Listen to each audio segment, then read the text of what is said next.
Следите вести на Слободна ТВ. Добро утро. Владата го достави францускиот предлог до Собранието на Република Македонија, каде на собраниска седница треба да се одржи пратеничка расправа.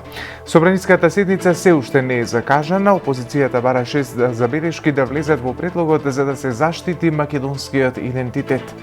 Од Собранието информираа дека предлогот стигнал до нив, како и дека согласно процедурите материјалите добиени од владата ќе се достават до пратениците. Лидерот на ВМРО ДПМН Христијан Мицкоски на вчерашниот протест против францускиот предлог порача дека нема да поддржат никакви уставни измени. Тој вели дека станува збор за штетен договор и предавство, порачувајќи дека власта тешко ќе обезбеди 80 пратеници за промена на уставот. Шефот на македонската дипломатија Бујар Османи синоќа изјави дека нема никаков срам околу предлогот со Бугарија. Според него, тоа е записник од седница која што се уште не е одржана. Протоколите се записници од средби што се одржуваат еднаш годишно и се предвидуваат мерки како да се имплементира договорот. Сакам да демантирам дека тоа задира во идентитетските прашања. Тој записник нема да задира во никакви идентитетски прашања, туку кажува што прави владата откако Историската комисија ќе донесе одлуки за заеднички погледи на некакви интерпретации. Разговарани се кои мерки би биле предвидени за наредната година, но записникот треба да се усвои на седница на меѓувладина комисија. Не е точно дека со било што се задира во некои прашања поврзани со историјата или идентитетот, вели шефот на дипломатијата. А поранешниот шеф на македонската дипломатија Никола Поповски смета дека францускиот предлог воопшто нема гаранции, но тоа, како што рече, може да се релативизира. Ниту една земја членка, кога го почнала процесот, немала такви гаранции. Единствена гаранција била ќе станете земја членка. Кога? Не се знае. Во која форма? Не се знае. Под кои услови? Не се знае. Затоа е заедничката позиција на Европската Унија, изјави Поповски во гостување на телевизија Сител. Поповски смета дека има голем знак прашалник над нашите национални интереси и дека не треба да ги преувеличуваме ризиците. Според него добро е што се покажува незадоволство и оти тоа мора да се артикулира некако, но апелираше да бидеме внимателни, тоа да не се презентира како антибугарско чувство. А од денеска најавени се блокади низ целата држава по повод протест против францускиот предлог. Ваквата информација ја соопшти поранешниот амбасадор Ивица Боцевски на вчерашниот собир пред Собранието, од каде најави дека ваквите блокади ќе се организираат секој ден од 13 часот. Нашата последна црвена линија е уставот. Опозицијските партии се последниот бедем на македонскиот народ и државност, а собраниот народ на протестот ќе биде нивна заштита и ќе ги поддржи да обстојат за да нема никаква промена на уставот, која ќе ги земе предвид бугарските барања, порача Боцевски.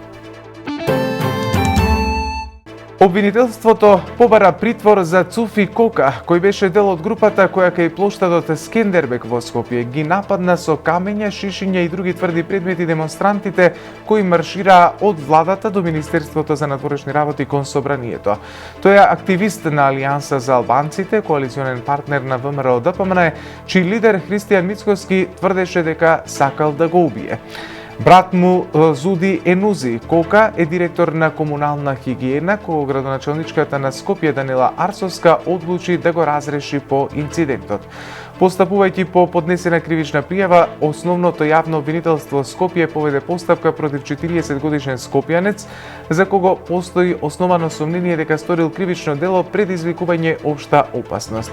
За две други лица пак основното јавно обвинителство Скопје поведе постапка за кривично дело учество во толпа што ќе изврши кривично дело предвидено во кривичниот законник. Инстантното разрешување од страна на градоначалничката на град Скопје на директорот на комунална хигиена, кадар на Алијанса за албанците, доведе до прекин на соработката на опозицијската партија со партијата ВМРО ДПМН.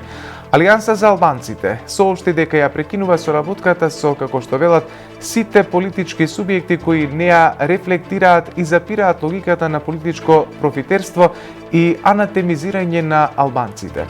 Од Алијансата наведуваат дека инцидентот кој се случи во старата скопска чаршија кај плоштадот Скендербек бил сценарио за напад врз албанците од Скопје и нивните имоти. Не дозволуваме да бидеме ниту дел, ниту жртва на вакви сценарија. Албанците и овој пат платија, а поените ги земаа ДУИ и ВМРО ДПМН. Како резултат на последните случувања, ја прекинуваме соработката со ВМРО ДПМН, не дозволувајќи повеќе да се навредуваат албанците, велат од партијата. Соединетите американски држави го почитуваат правото на македонските граѓани на мирно изразување мислење и гледишта и повикаа на воздржаност од секакво насилство на протестите во Скопје. Оттаму кажаа дека пристапувањето на Северна Македонија во Европската унија е значаен фактор на засилување на безбедноста во Европа и на целокупната колективна безбедност. Соединетите американски држави се силен поддржувач на интеграцијата на Северна Македонија во Европската унија. Сметаме дека иднината на Западен Балкан е безрезервна во Европската унија. Процесот на проширување промовира долготраен мир, стабилност и просперитет низ целиот регион, се вели во изјавата за МИА од страна на американскиот State Department. Продолжуваме со вестите. Државниот завод за статистика измери рекордна инфлација од 14,5% за месец јуни во споредба со истиот период претходната 2021 година. Оттаму прецизираат дека индексот на трошоците за живот во јуни 2022 во однос на јуни 2021 година бележи зголемување од 14,5%, а индексот на цените на мало бележи зголемување од 13,7%. Согласно податоците кои ги објавува Државниот завод за статистика, се забележува дека има раст на цените кај основните продукти како маслото, лебот, млекото, месото и на месечно ниво. Во јуни исто така пораст на индексите на трошоците на живот е забележан и кај горивата за сопствените превозни средства за 17,2%, течните горива за домаќинствата за 16,3%, туристичките аранжмани за 6,4%, цврстите горива на домаќинствата за 6,2%. Дали е на повидок нов бран на коронавирусот во земјава? Ваквото прашање се наметнува особено по објавените статистики на здравствените власти изминатиот период, во кои се бележи брз пораст на бројот на новозаболени и активни случаи на заразата. Според статистиката на Институтот за јавно здравје, процентот на позитивни тестови од дневните тестирања изнесува 32%, што пак соодветствува на периодот кога имавме пикови во претходните бранови. Од Комисијата за заразни болести велат дека новите варијанти на Омикрон можат да предизвикаат и пневмонии, но добро е што нема зголемен број на хоспитализации. Оттаму велат дека будно ја следат состојбата, но дека засега не се планира враќање на рестриктивните мерки. Тоа беше и последната информација во овој преглед на вестите.